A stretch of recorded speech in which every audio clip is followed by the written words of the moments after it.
Bem, minha gente, boa noite. Vamos dar início ao nosso estudo hoje do capítulo 14, né? Que tem como título Entendimento.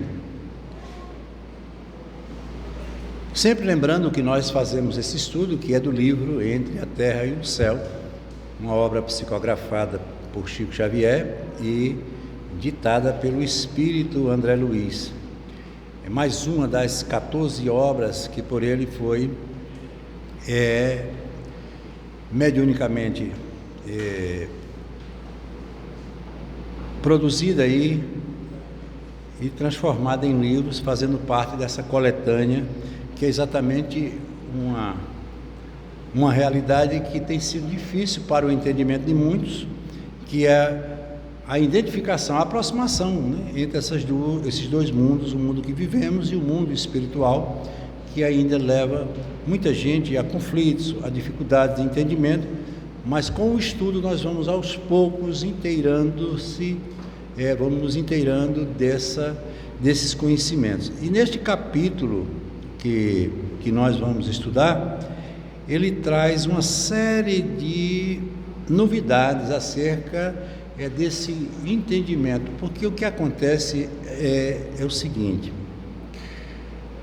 nós muitas vezes reclamamos, temos conflitos, enfim, não nos colocamos como gostaríamos de nos colocar dentro da família que nós muitas vezes vivemos. Porque eu tenho uma família tão difícil, porque existem tantos conflitos no seio das famílias, e como a família é uma célula que tem como proposta a união e o encontro de espíritos, que não é por acaso, e nós sabemos disso, vamos entender o que está por trás, muitas vezes, de determinados comportamentos.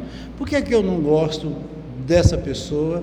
Por que é que os pais, muitas vezes, eles não revelam, mas eles têm seus filhos prediletos, e podem ter, porque na realidade eles estão na condição de filhos, mas são espíritos que não sabemos que convivência eles tiveram numa experiência anterior, o que provocou a aproximação deles nessa experiência presente. Por que é que eu estou convivendo com determinadas pessoas, se eu sei que nada é por acaso?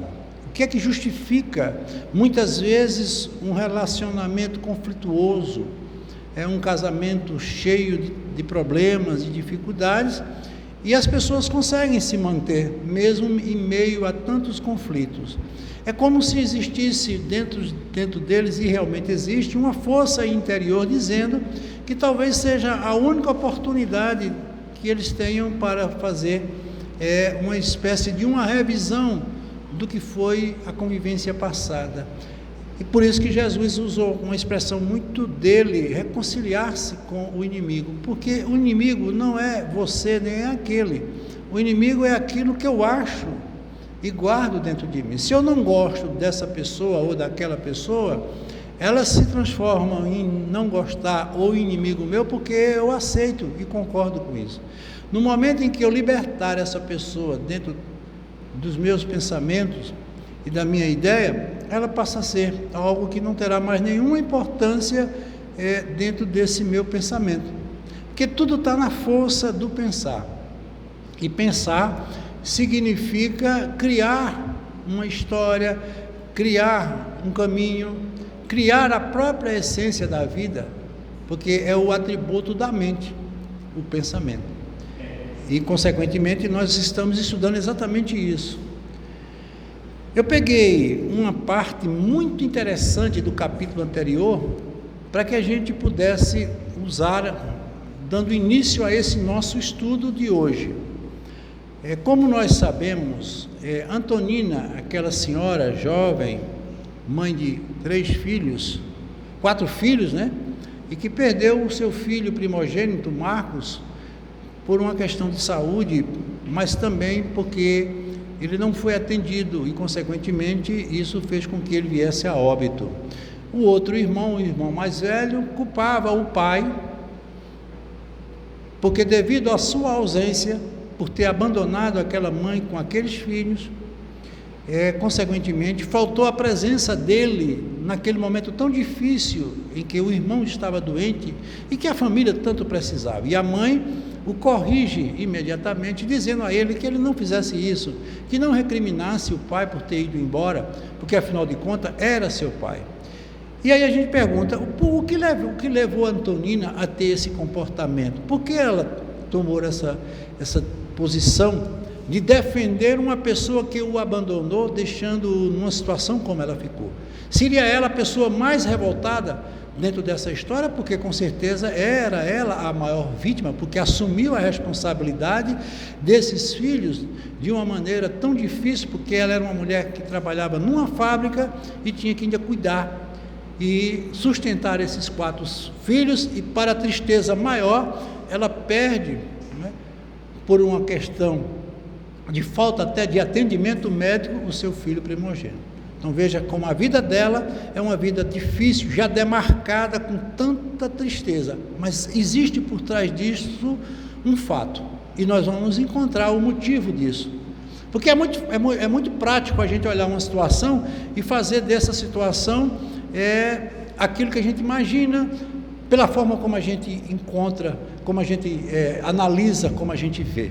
Mas a gente tem que ver que por trás de cada história existe uma outra história, porque a vida não se resume apenas a fatos, mas a um conteúdo de fatos, um conjunto de fatos que vão compondo o cenário da vida. Porque aqui uma criança, muitas vezes, já numa idade tão pequena, apresenta comportamentos tão diferentes de uma criança? Porque crianças têm depressão?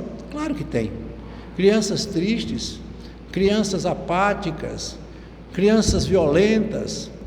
Por quê? Isso tem uma matriz e um fator que está por trás, que a gente não tem ainda a grandeza de entender, porque não dispomos de meios para isso, mas estudando as obras de André Luiz, nós vamos encontrar um rico material para que a gente possa analisar. E é por isso que eu insisto tanto em trabalhar esses livros, porque são eles que trazem os verdadeiros esclarecimentos, isso sem fantasia, isso sem aberrações, tudo dentro de uma ideia científica, não como a ciência convencional, mas uma ciência bem mais elaborada, que é a ciência que vem do mundo espiritual. Isso para a gente já é muita coisa. Eu sei que existem momentos que chegamos até a duvidar, mas vamos considerar que tudo está muito bem explicado, dependendo de como a gente entende. E o nosso estudo é exatamente para a gente analisar. Por isso que eu peço a vocês, encarecidamente, que questionem, perguntem, participem, porque vamos juntos conviver esse momento trocando informações. Mas eu não vou fazer uma pergunta porque eu tenho receio que minha pergunta... Não, toda pergunta é digna de uma resposta que também precisa ser digna. Então a gente precisa entender que nós não somos o dono da razão. O próprio Einstein dizia: nenhum sistema contém a verdade inteira, cada sistema contém uma parte da verdade. Ninguém é dono da verdade. Então vamos estudar juntos e analisar cada momento desse capítulo e dos outros, para a gente buscar os entendimentos e o conhecimento que precisamos. Então, naquele momento em que Antonina se encontra naquele quarto, já depois de ter voltado do mundo espiritual, onde foi visitar o seu filho, e consequentemente ela trouxe muita coisa que a angustiou, porque a vida dela não é uma vida fácil, nós vamos ver. E observou-se que dentro desse quarto existia um ancião. Vocês vejam que ele foi bastante comentado no capítulo anterior, e ele estava lá num canto. Mas aquele ancião, ele estava ali para fazer o quê? Ele se colocava na condição do avô de Antonina e dizia a ele que era a única pessoa que o amava e que se lembrou dele. Vejam como a vida é. E aquele momento era um momento até de gratidão por parte dele. Mas nesse capítulo anterior, quando Hilário pergunta a Clarencio do porquê e qual o sentido daquele homem ali, ele diz: nós precisamos analisar o fato, levando-o para um retrocesso improvisado de toda a sua imaginação, ou seja, mergulhar no seu inconsciente e tirar dele as histórias ou a história que está justificando a presença dele nesse quadro e dentro dessa história. E ele diz aqui: sem dúvida, respondeu o instrutor, a memória pode ser comparada à placa que, ao influxo da luz, guarda para sempre as imagens recolhidas pelo Espírito no curso de inumeráveis aprendizados dentro da vida. Ele faz aqui uma comparação a uma fotografia. Quando você tira uma fotografia, ela capta, né, através da luz, a imagem que ela deseja. E dentro nessa imagem, nessa placa, fica fixado aquilo que você tentou retratar. A parte que fica fixada é a parte da própria imagem. A parte que não fixou a imagem, a luz passou e não conseguiu registrar. O que é que ele quer dizer? Que quando a gente analisa um fato, constrói uma história, existem coisas que vão ficar fixadas e outras não vão ficar. Isso vai depender do interesse e da necessidade de cada pessoa. Por isso que nós precisamos trabalhar muito a convivência, porque conviver com uma pessoa é estar fotografando ela constantemente. Mas acontece um fato interessante: você fotografa a imagem, ela é captada, mas há um fator da interpretação. Eu fixei uma pessoa, mas eu vou interpretar dentro de mim o que é que essa pessoa significa na minha vida. Eu posso olhar para Tiago com ódio, posso olhar para Tiago com amor, sendo a mesma imagem. Essa é que é a realidade, a forma como eu lido com as coisas. Agora eu pergunto a você, olhando para Tiago com raiva, olhando para Tiago com amor, com alegria, modifica alguma coisa em Tiago? Não, ele é a mesma imagem, a mesma pessoa. É isso que eu digo, muitas vezes a gente quer envenenar as pessoas tomando veneno. Então não adianta você gerar um pensamento, uma ideia que vai fazer mal, ou pensar que vai fazer mal a alguém, porque o primeiro a ser vítima do mal é você. Por isso que as pessoas muitas vezes me procuram, Jean, olha, uma pessoa me desejou mal, ou tem inveja de mim. Sim, isso pode acontecer? Pode, se você estiver mantendo essa imagem com ele dentro de uma sintonia. Ou seja, eu captei e aceitei como verdade. A partir de agora eu sou um cúmplice dessa verdade. Por quê?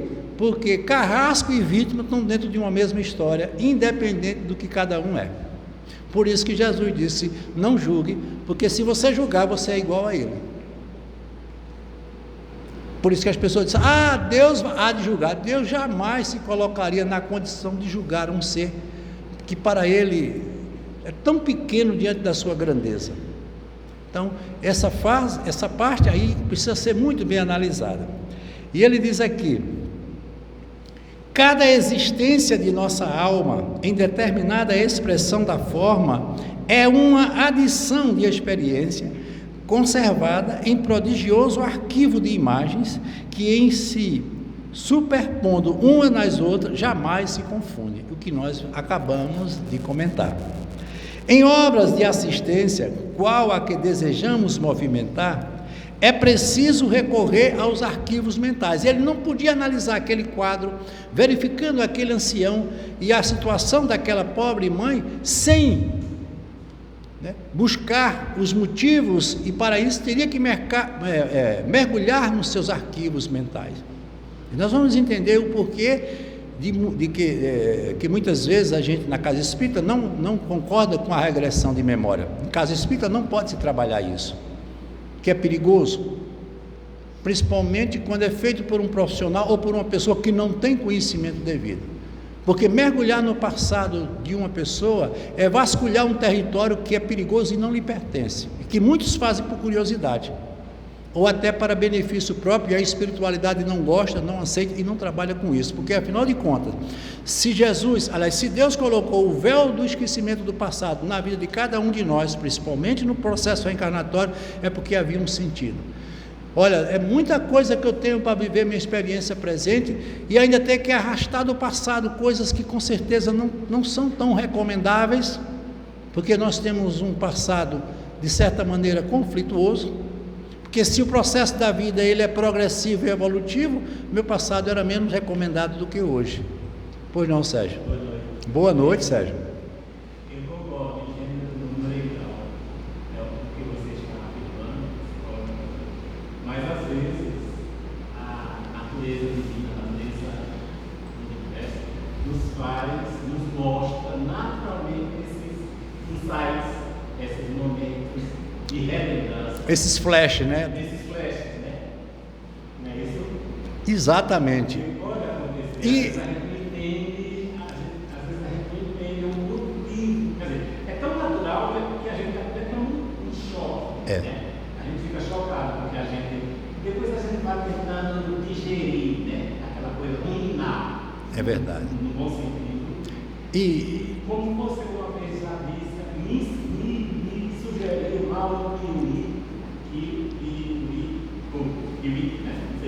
um gaúcho, ele faz um trabalho muito bem. Mauro Quitzel, ele é um psicanalista, aliás, é um psiquiatra. Ele faz, mas ele tem um trabalho bem interessante que nós vamos comentar, é que ele faz uma regressão de memória bem diferente do que se pratica. Porque ele diz o seguinte: para que essa regressão ela seja verdadeira, é preciso que você respeite os limites que são impostos, até mesmo pela entidade espiritual que muitas vezes está ali. Porque ele não é para saber o que você tem Não, passado, exato. a nível subjetivo, mas é para você se refazer de certos bloqueios, certos traumas, certas rotinas. São dois fatos muito utilizados, são dois transtornos que se utiliza a regressão de memória com frequência. Um é o transtorno obsessivo compulsivo, é um.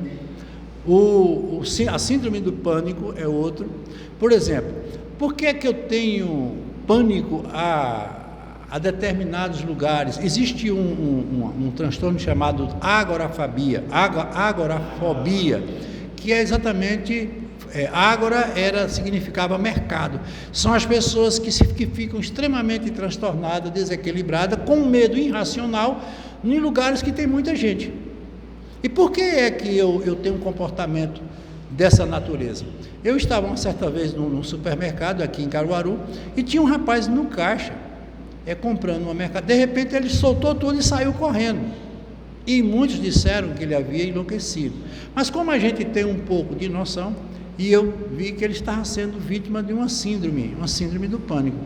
E, consequentemente, com 2 minutos ele voltou normalmente como se nada tivesse acontecido. Ou seja, é um medo irracional e incontido, em consequência de quê? De um fato inconsciente que não foi resolvido e ele ainda permanece com aquilo dentro dele. Todas as vezes que se aproxima um fato ou um motivo que desperte essa falta, esse conflito, ele simplesmente irrompe e ele passa a ter um comportamento. São pessoas que não viajam de avião, são pessoas que não andam em elevador, são pessoas que têm esse tipo. Então, a regressão de memória muitas vezes vai buscar lá no inconsciente, no passado, o que motivou aquilo. Por exemplo, pessoas que têm fobia. Em alguns casos, verificou-se que naquela época eram pessoas que eram enterradas vivas. E aquele espírito, ele permanece com aquela sensação, né, de sufoco, de falta de ar, e ali fixou-se uma ideia que não foi trabalhada. Por quê, minha gente? A maioria dos nossos traumas, eles não foram devidamente trabalhados e eles permanecem em nós. Por isso que nós temos manias, medos, inseguranças. Por quê? Porque são fatos não resolvidos. E nós estamos aqui para quê? Para resolver. Ou resolvemos por condição própria, através do estudo, através do tratamento, as próprias terapias são muito importantes, ou buscamos outras alternativas, outras ajudas, outros meios de ajuda, mas que é preciso resolver, porque enquanto você tiver isso como uma fonte ativa dentro de você, ela vai ficar sempre lhe perturbando nos momentos em que despertar. Isso tudo faz parte. Agora, é preciso entender que nem sempre é necessário se fazer uma regressão de memória. Entendeu? Foi ótimo. Oi.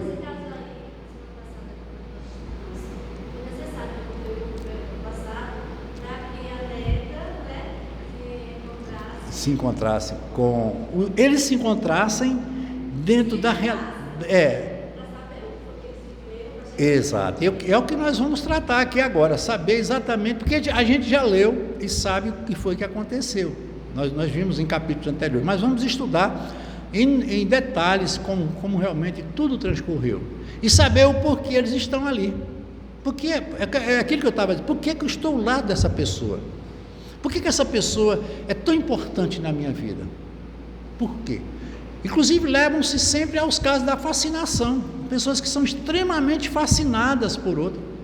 Todo mundo sabe que aquele relacionamento não vai dar certo, não dá certo, que muitas vezes todos já pensam, mas ela permanece, ele permanece, como se entre eles existisse uma história ou uma questão a ser resolvida. Isso pode acontecer? Pode, e acontece com frequência. Então, embora as obras de assistência a que desejamos movimentar, é preciso recorrer aos arquivos mentais, de modo a produzir certos tipos de vibrações, não só para atrair a presença de companheiros, ligados ao irmão sofredor, que nos propomos a socorrer, como também para descerrar, olha aí, os arquivos da mente. E eles vão mergulhar, só que são espíritos de um alto nível evolutivo que tem o poder de penetrar nos meandros da mente deles e fazer esse estudo que a gente aqui vai analisar e aprender com ele. Nas fibras ocultas em que ela detém as suas aflições e feridas invisíveis. Olha que importante recomendação, o detalhe mostrado: feridas incomodam, e você sabe que por mais que você cuide de uma ferida, se você não permanecer cuidando, ela vai sempre estar aberta, e o que é mais interessante é que mesmo curada, a ferida deixa uma cicatriz, e essas feridas, elas deixam exatamente essas marcas, não para nos incomodar, mas para nos ensinar. Muitas coisas que tem que ficar demarcadas na vida da gente, para a gente aprender. Aí onde ele diz, quem não aprende com amor, aprende com a dor. Não é uma dor do sofrimento, mas a dor da evolução, porque existem vários tipos de dores. E nós comentamos numa das palestras, que existe a dor evolução, E, consequentemente, é um fato que a gente precisa analisar. Existe a dor do abuso, do excesso.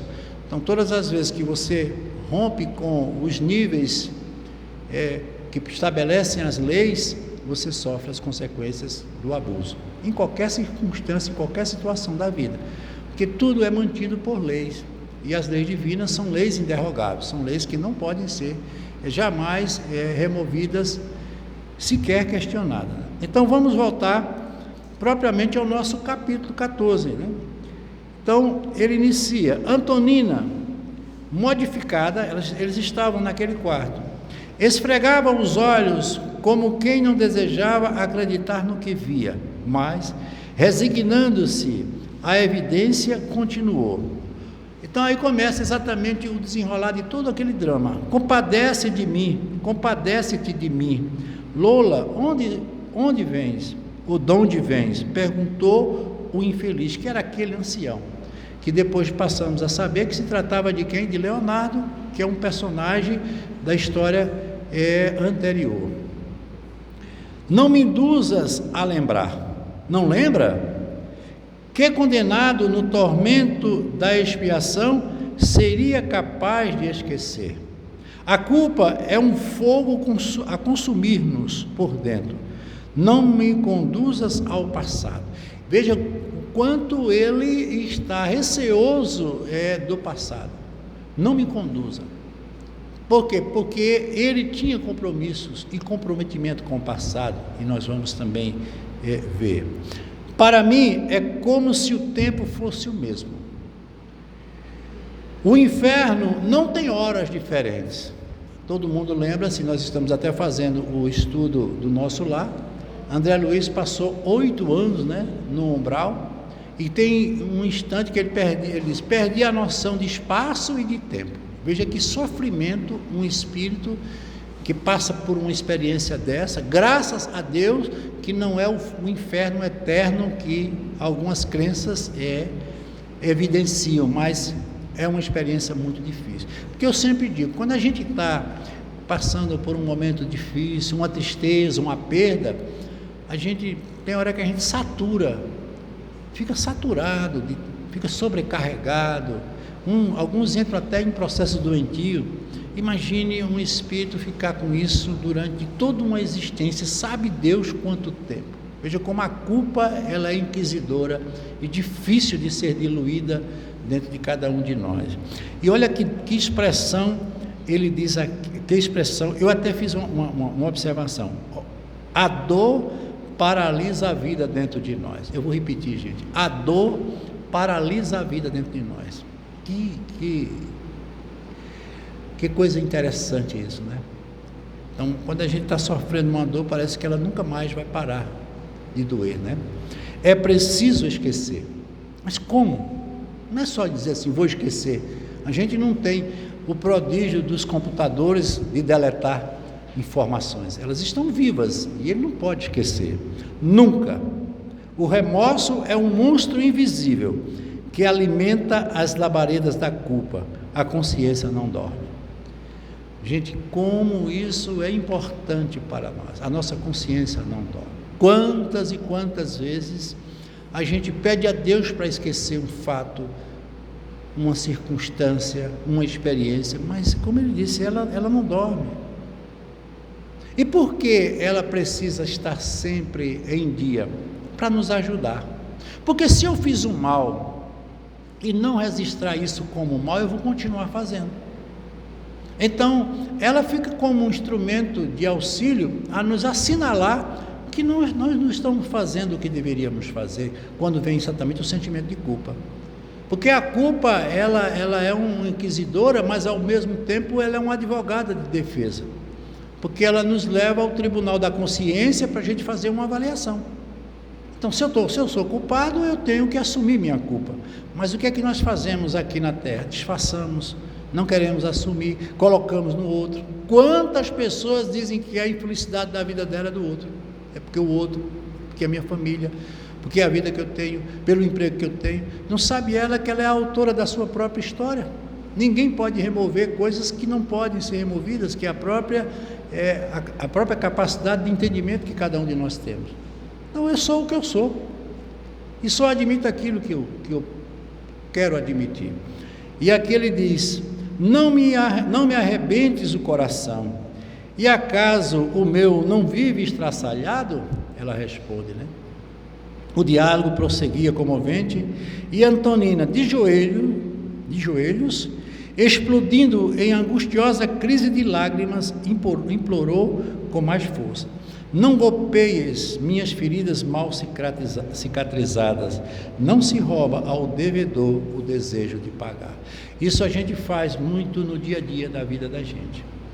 A gente não dá a oportunidade muitas vezes das pessoas se redimirem, porque o orgulho, muitas vezes o egoísmo não permite nem que a gente deixe que o inimigo se aproxime.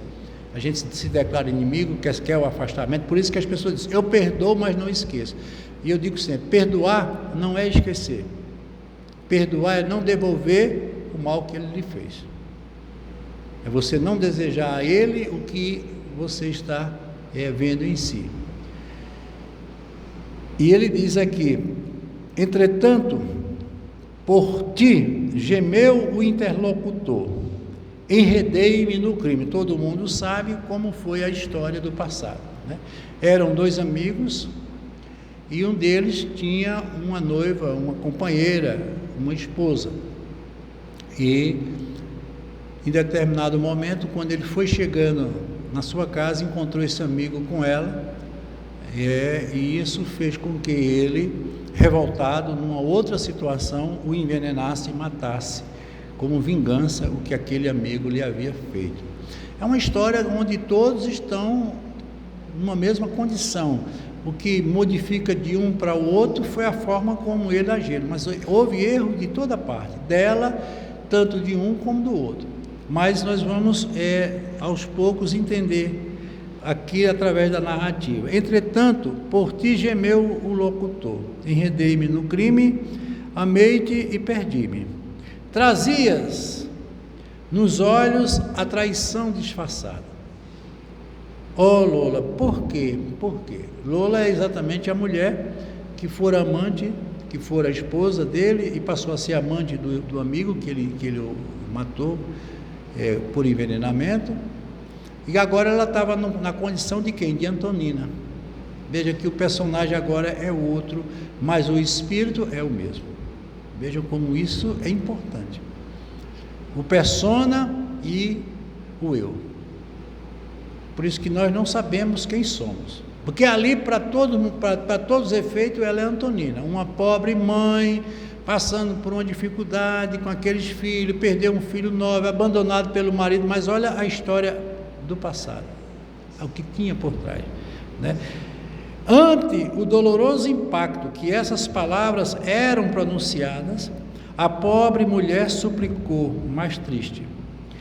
Aí ela agora o chama de Leonardo. Leonardo, perdoa-me.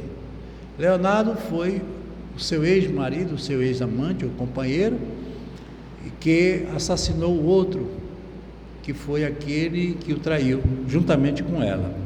E ele diz: sofri muito, enlouqueceste, é verdade, mas a perturbação que me atacou era mais lastimável, mais amargosa. Veja quanto ódio envolvido nessa trama, né? Sabes o que seja, ela dizendo, o caminho da mulher desonrada entre o arrependimento e a aflição. Essa passagem aqui, gente, nos chama a atenção de uma parábola.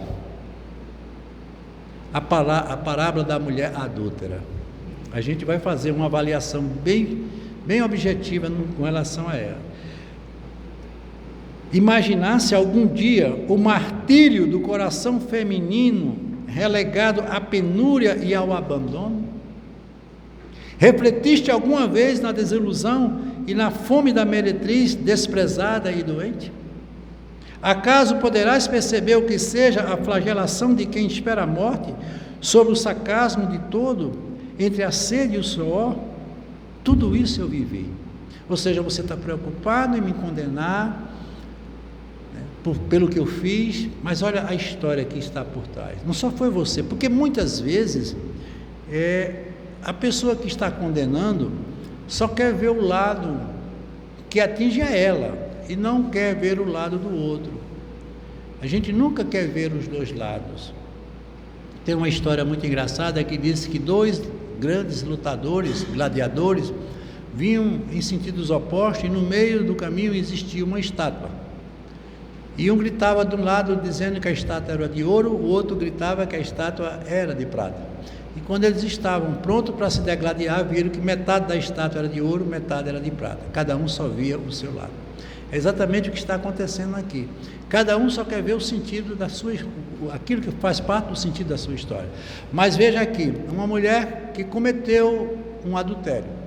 Mas veja em que situação ela se encontrou. E o quanto ele foi, de certa forma, talvez até o culpado por tudo isso. Mas ninguém quer assumir os seus erros, principalmente diante de uma situação como essa.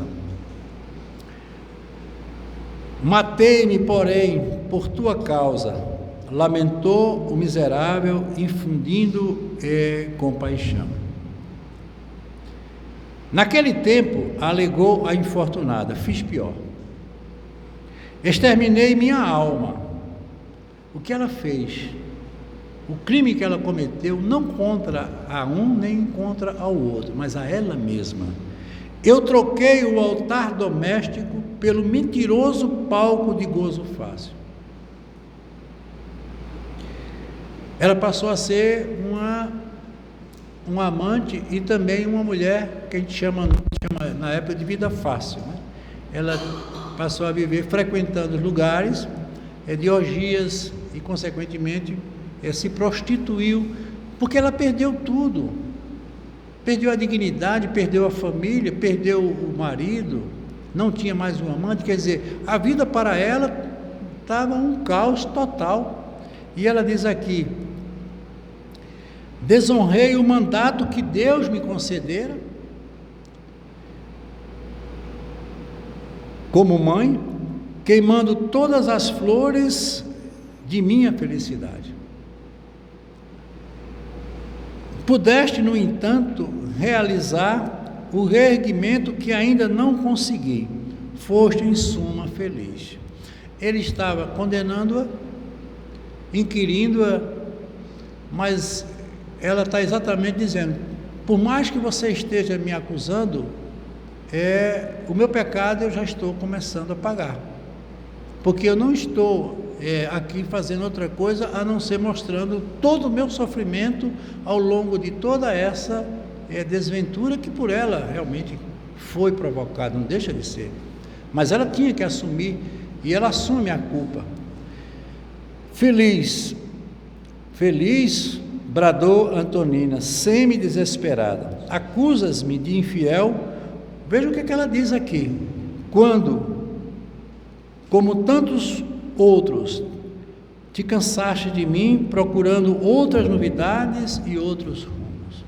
Dá a entender que o amor deles não era um amor verdadeiro, era mais um amor de posse, um amor possessivo.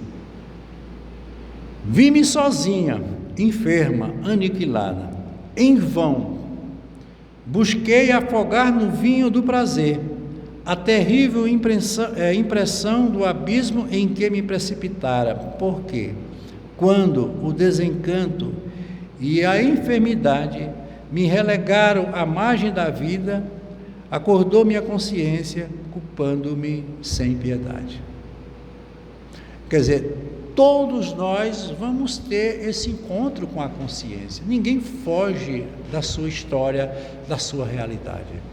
Ela muitas vezes demora, a gente disfarça, a gente engana, mas as leis, elas são inderrogáveis, como eu disse, e essas leis, elas precisam ser totalmente cumpridas na sua integralidade, porque se você está dentro de um processo de crescimento, e aonde você precisa ter uma jornada, um caminho a seguir, as coisas que vão ficando atrás, um dia você vai ter que vir buscar.